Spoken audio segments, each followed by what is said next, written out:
What if 32 years of silence could be heard? What if the ground beneath your feet still carried voices?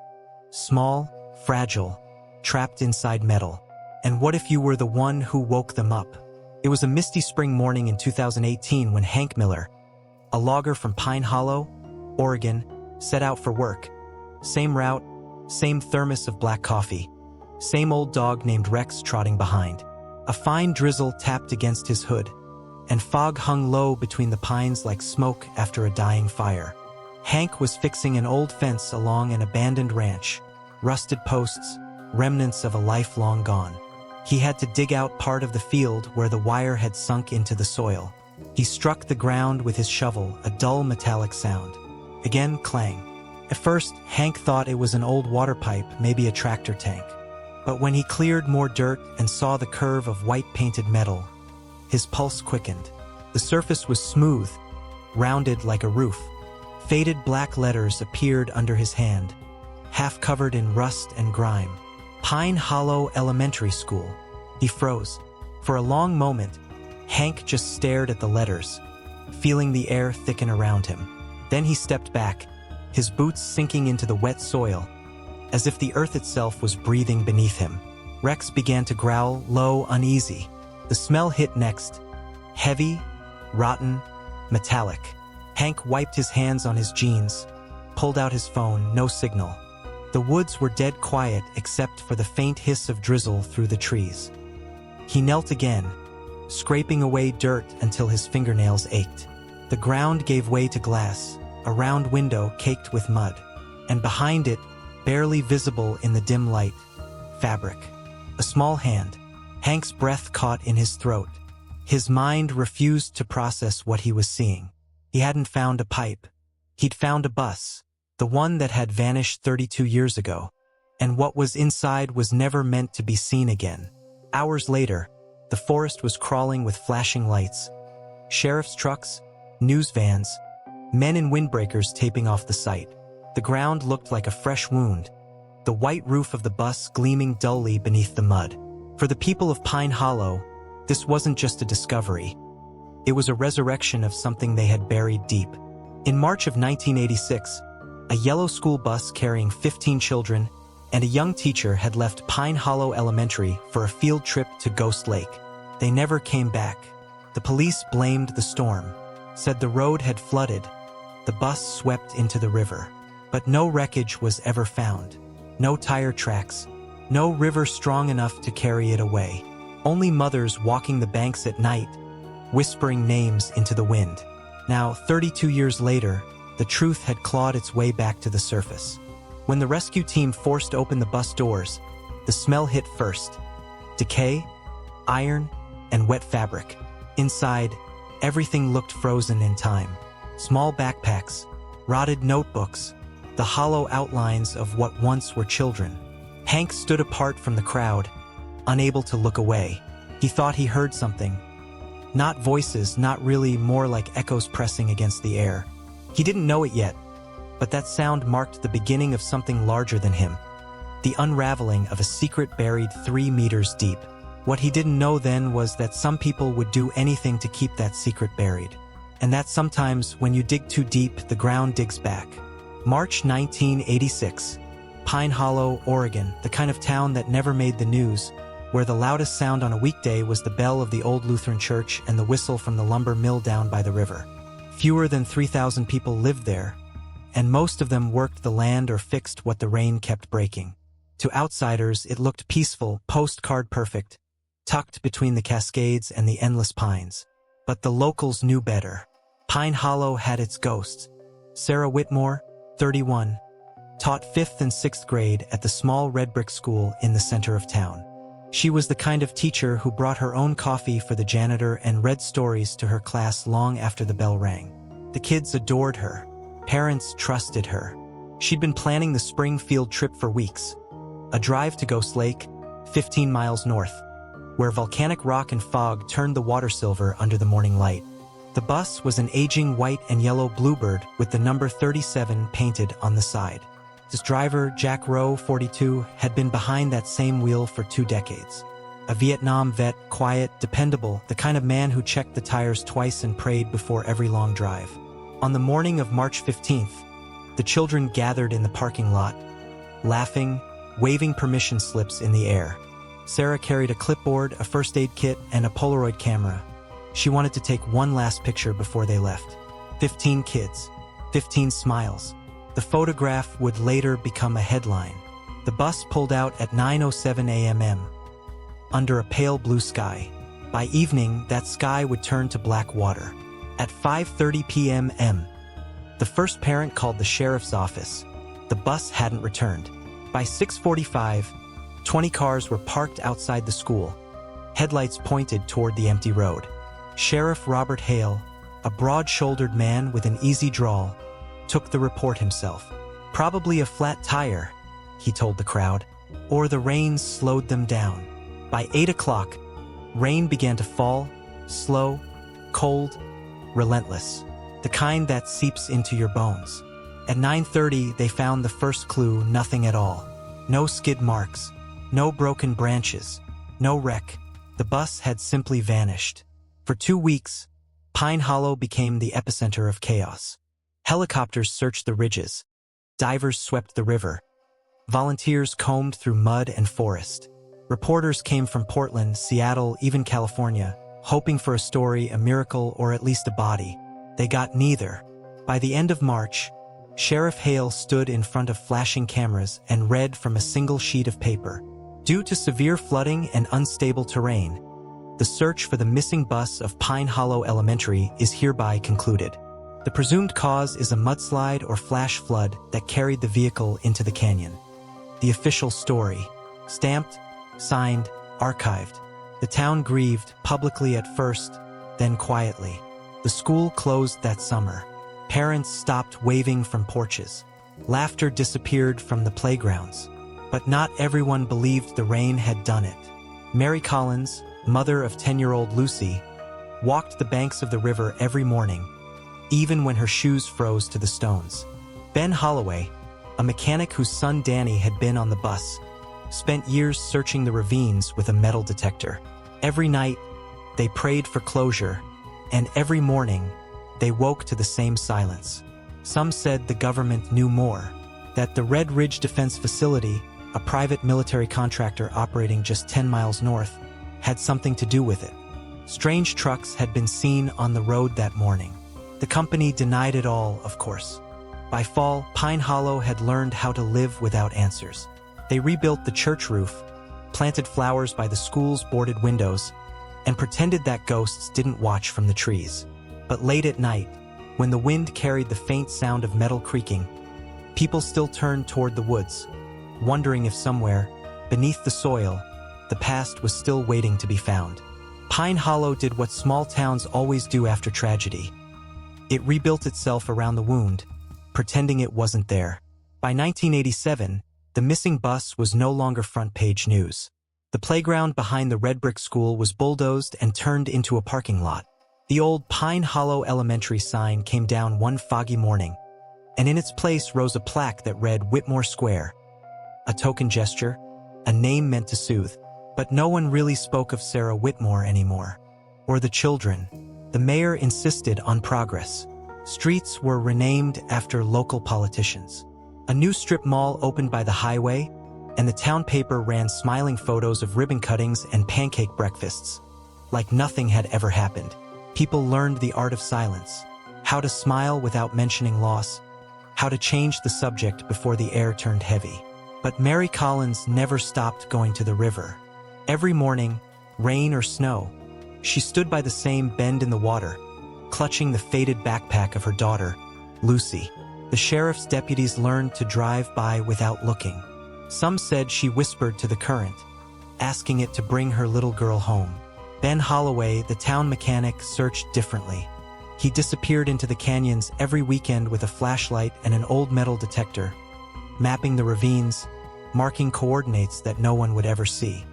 His wife left him 2 years after the disappearance, unable to bear the constant digging, both in the ground and in his mind. Meanwhile, Sheriff Robert Hale buried the case in a drawer marked Closed Investigation. He'd become the kind of man who drank alone at the diner, nodding politely to people who avoided his eyes. When reporters called, he repeated the same line. The storm took them. Nature doesn't give back what it takes. But there were whispers, quiet, dangerous ones. Truckers passing through at night claimed to see convoys of military vehicles on the old Ghost Lake Road, their headlights covered, moving toward the restricted hills north of town. The Red Ridge Defense Facility, a research compound run by government contractors, sat just beyond those hills. Officially, it tested weather equipment. Unofficially, no one knew what happened behind its fences. No one asked questions. Not the mayor, not the sheriff, not the people who needed their paychecks more than the truth. Pine Hollow learned to live with its silence, because sometimes silence is the only thing that keeps a town from tearing itself apart. It happened the night before the trip, March 14th, 1986. The rain hadn't stopped all week, and the smell of wet would fill the empty halls of Pine Hollow Elementary. Sarah Whitmore was the last one in the building, finishing lesson plans and packing supplies for the next morning's field trip. She'd stayed late before, but that night felt different. The silence too heavy, the hum of the fluorescent lights too sharp. When the power flickered, she grabbed her flashlight and went to check the fuse box in the basement. The door to the stairwell was locked. Strange, since the janitor always left it open. She found the spare key in the office drawer and started down. The basement air was damp and stale, thick with dust. Water dripped from the pipes overhead. Sarah swung the light across the concrete and froze. There were metal crates stacked in rows along the far wall. Not school supplies, not maintenance equipment. Each was stenciled with a red stamp. R.D.S. Property. Authorized personnel only. She crouched, brushing off grime from one crate. Beneath the logo was another line, faded but still legible. Explosive ordnance. Handle with care. Her first thought was disbelief. Her second, fear. Why would Red Ridge Defense Systems, the private contractor that supposedly repaired the town's electrical grid, be storing explosive material under a public school? Sarah's heart pounded. She backed away, flashlight trembling in her hand. A part of her wanted to walk upstairs, lock the door, and forget she'd ever seen it. But she couldn't. Not after years of teaching those kids about truth and courage. She returned to her desk and pulled out a yellow notepad.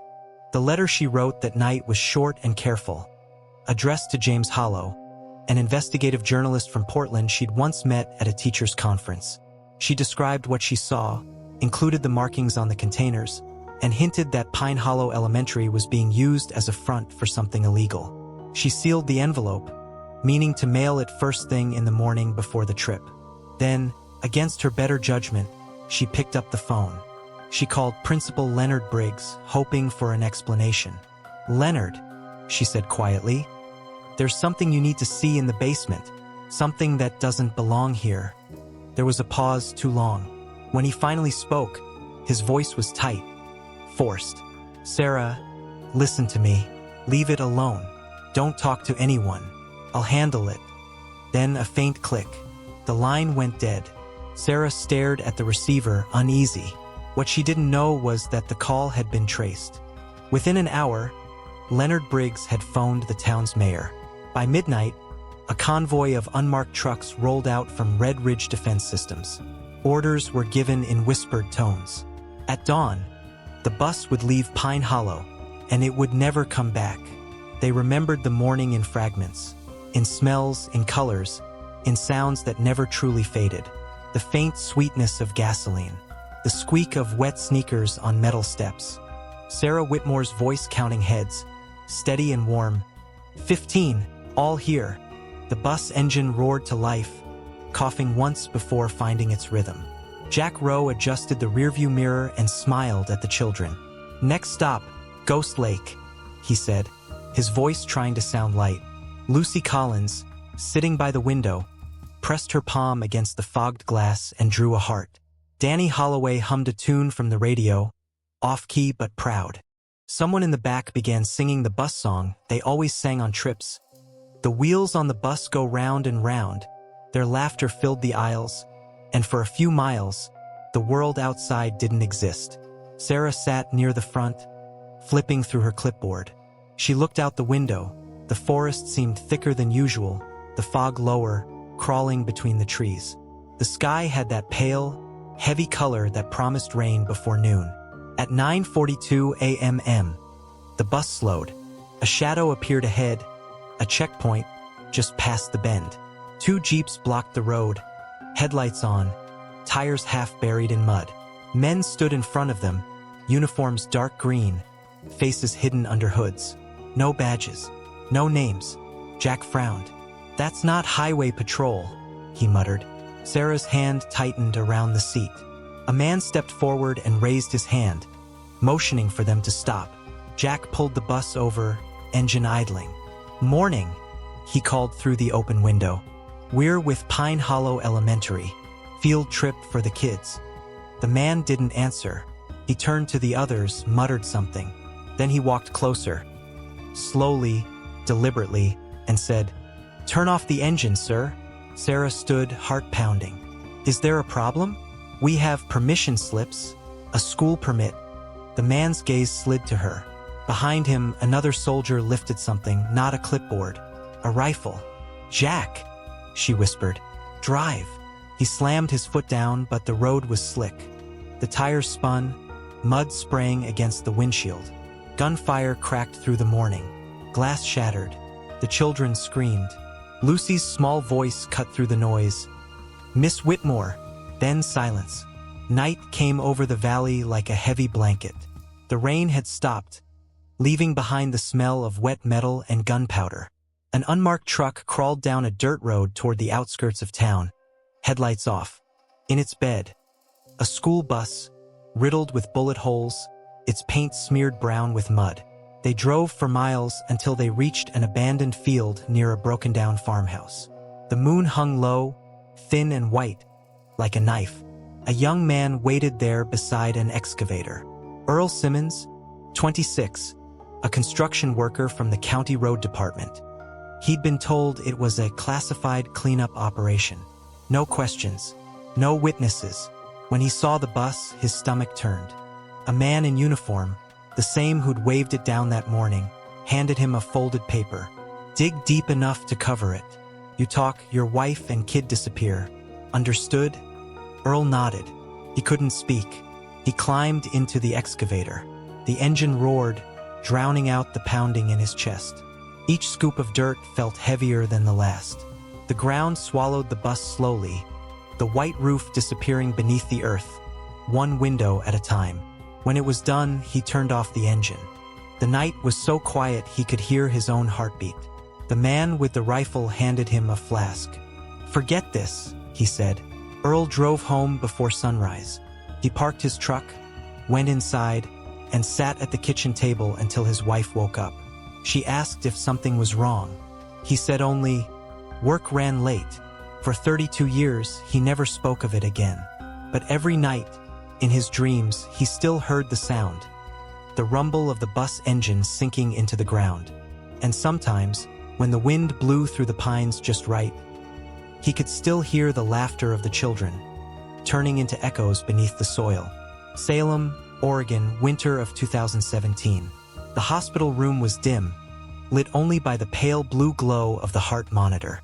Machines breathed for Earl Simmons, their steady rhythm the only proof that the man in the bed was still alive.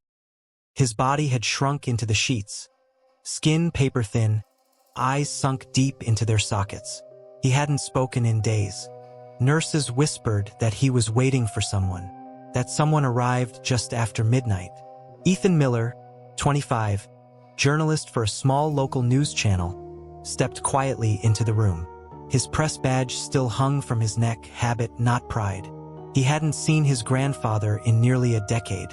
Family dinners had ended when the old man's silences became too heavy to bear. "Grandpa," Ethan said softly. "It's me." Earl's eyelids fluttered. For a moment he looked confused. Then relief crossed his face. He lifted a trembling hand toward the bedside drawer. "Top drawer," he whispered. Ethan opened it and found a manila envelope, sealed with electrical tape. edges yellowed by time. Scrawled across the front, in weak handwriting, "For Ethan. Tell the truth." Inside were several folded papers, coordinates written in pencil, an old map of Lincoln County, and a short letter that began, March 15th, 1986. They said it was cleanup. It wasn't. They made me bury the bus. 15 children. 1 woman. A driver. Don't let them stay forgotten. Ethan stared at the words. "What is this?" he asked, voice breaking. Earl's breathing grew shallow. "The field. By the old farmhouse," he rasped. 3 miles past Ghost Lake Road. They're still there. Who's they, Grandpa? Earl's eyes shifted toward the window, as if watching something far away. "You'll find out. Red Ridge." It wasn't just weapons. It was everything. He coughed, blood spotting his lips. "What you find, show it to the world. Promise me." "I promise," Ethan said, though his throat felt tight. Earl's hand fell limp. The monitor wailed once, then steadied into a flat line. A week later, Ethan stood at his grandfather's graveside, the envelope still in his coat pocket. Snow drifted down like ash. He didn't know what to think, dementia, guilt, or the truth. But curiosity gnawed at him. He couldn't ignore it. Back at his apartment, he unfolded the papers again. The coordinates pointed to an unmarked field outside Pine Hollow, a place he vaguely remembered from childhood drives. The letter mentioned names he didn't recognize. Lieutenant Charles Dent, Mayor Harlan Reed, Sheriff Hale, and the words Red Ridge Defense Systems. He typed the company name into a database. The results were sparse, a few military contracts from the 1980s, then a quiet dissolution in 1992. But the trail led to something darker. Government subcontracts, missing funds, sealed investigations. Ethan began pulling records, land ownership files, tax reports, archived news. A pattern emerged. The same names, circling the same dates, like shadows orbiting a single event. By the time dawn bled through the blinds, he realized his grandfather hadn't been hallucinating. Something had happened in Pine Hollow, and whatever it was, someone had gone to great lengths to bury it. The road to Pine Hollow hadn't changed much since Ethan was a child. Same sagging barns, same mist clinging to the trees like breath on glass. The town looked smaller now, like it had been folded into itself over the years, trying to hide from its own reflection. He parked by the diner that used to sell his favorite pie, though the sign was cracked and half the windows boarded. Locals still gathered there. Same faces, just older, quieter. When he mentioned the name Simmons, their smiles tightened. No one asked why he'd come. They didn't have to. Pine Hollow had always been a place that recognized ghosts when they saw one. By afternoon, Ethan had found the man he was looking for, Hank Miller, the logger who'd made the discovery a few weeks earlier. Hank lived alone in a small cabin on the edge of the woods, his hands scarred from years of work, his eyes wary but kind. "I heard about your grandfather," Hank said, pouring coffee into chipped mugs. "He wasn't lying, was he?" Ethan shook his head. "He left me this." He slid the coordinates across the table. Hank studied them, his jaw tightening. "That's the field. The one where I hit metal. Sheriff told me to forget it. I didn't." They drove out there before sunset. 2 men bound by a secret they didn't yet understand. The forest closed in around them, branches scraping the truck like fingernails. When they reached the clearing, the air felt heavier, charged. Hank pulled a metal detector from the truck bed. "You sure about this?" he asked. Ethan nodded. "If it's here, we'll find it."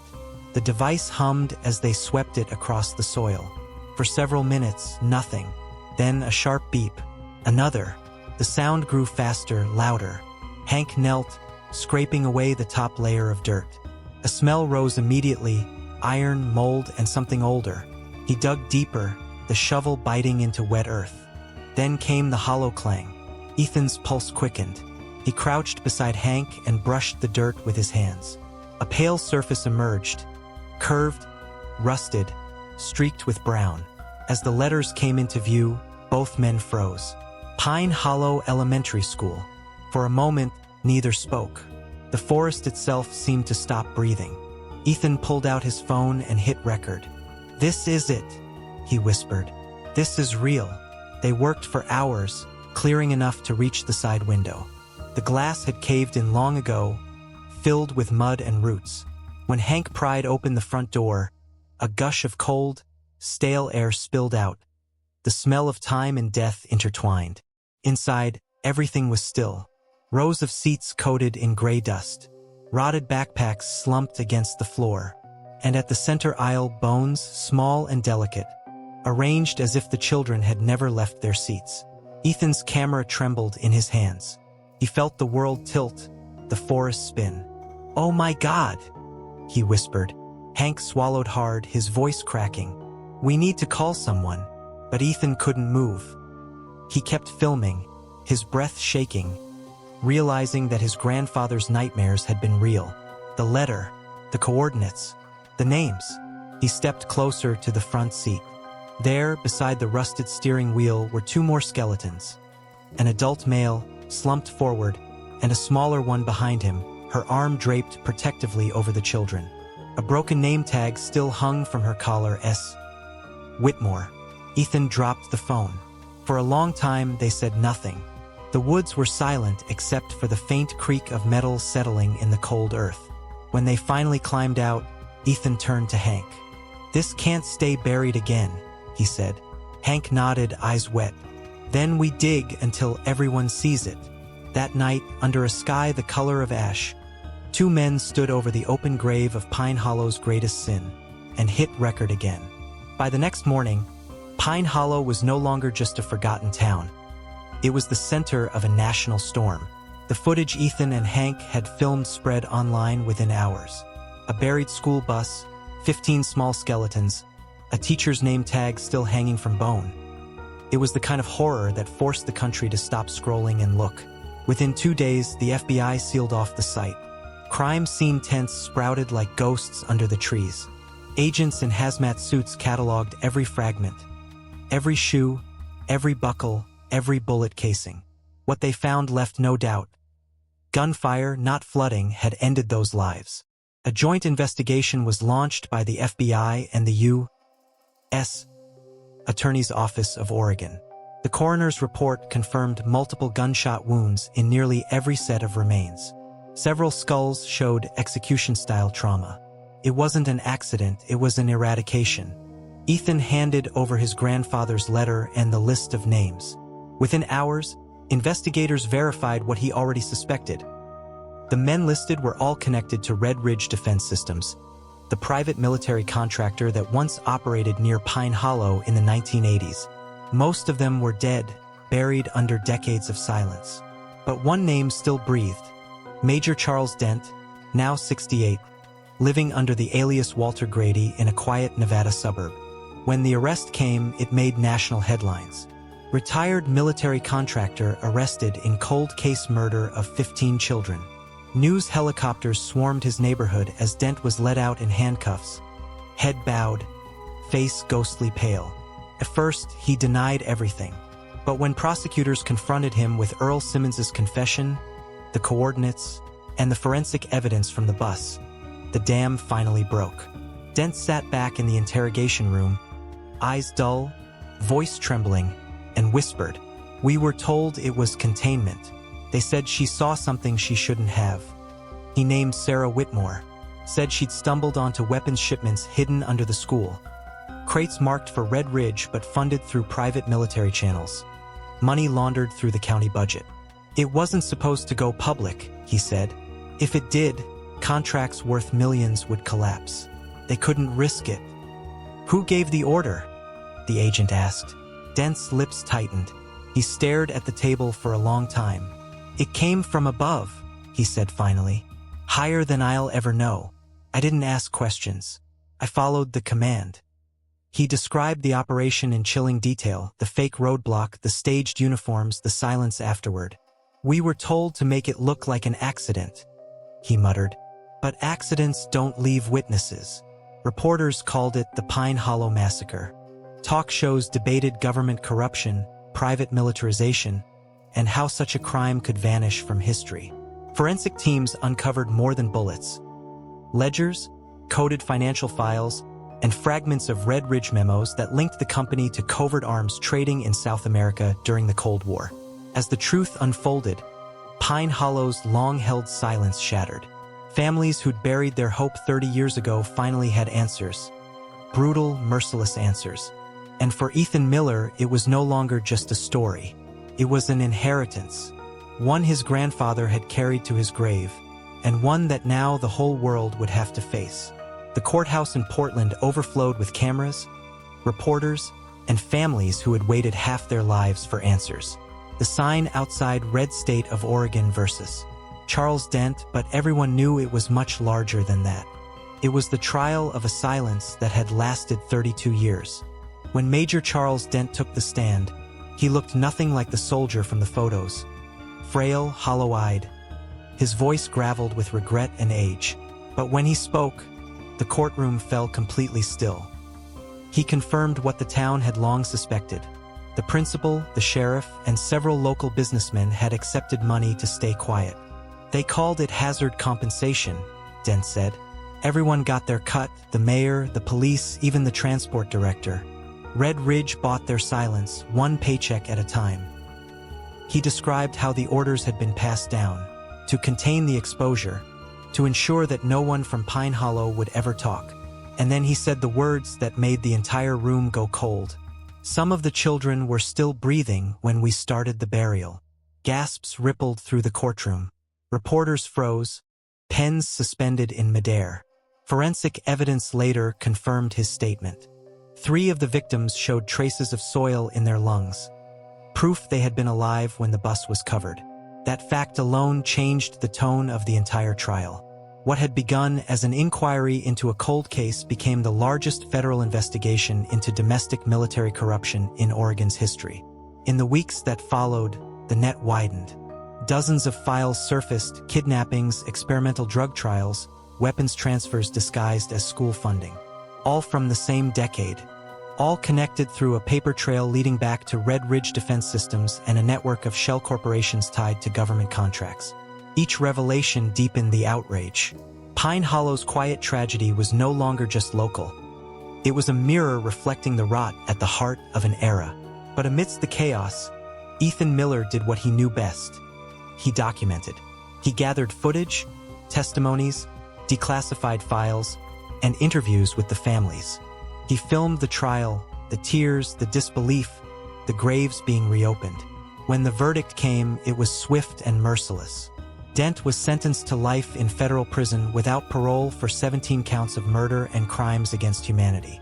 He died less than a year later, alone in his cell. Ethan's film, The Buried Truth, premiered on Netflix 6 months after the trial ended. The opening shot was simple. A mist-covered field, Hank Miller's trembling hands brushing soil from the word elementary. Then Ethan's voice. They said it was a storm, but storms don't take children and hide them underground. The documentary ignited a fire. Audiences demanded justice for other forgotten towns. Politicians called for inquiries.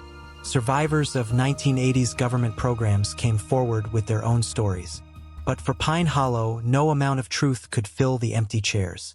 The film ended not with closure, but with silence.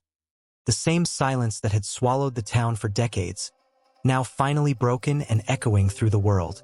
The decade turned, and Pine Hollow finally began to breathe again. Where the red brick school once stood, there was now a wide-open field with paths of pale stone and rows of young trees. At its center rose a simple monument, a curved wall of black granite engraved with 16 names. Sarah Whitmore, Jack Rowe, and 15 children who never came home. It was called the Pine Hollow Memorial Park, but locals just called it the Hill. Every year on March 15th, the town gathered there. Parents now gray and stooped, teachers with folded programs in hand, new generations of children who only knew the story through whispers and screens.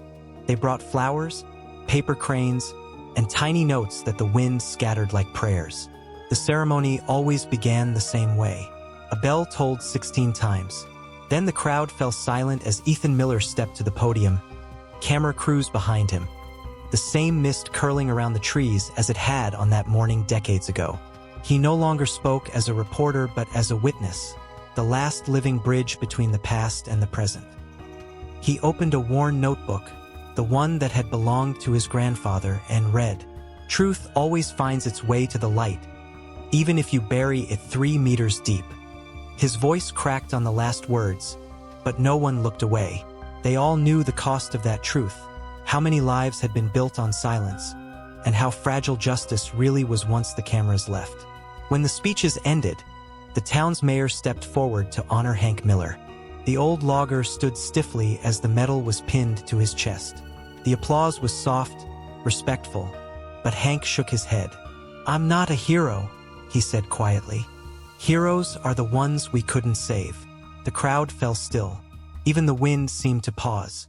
Afterward, people wandered among the engraved names, fingertips tracing the letters, murmuring stories that time had tried to erase. A little girl, no older than Lucy Collins had been, placed a single daisy by the stone marked Sarah Whitmore. Her father lifted her into his arms, and together they watched the sun push through the fog.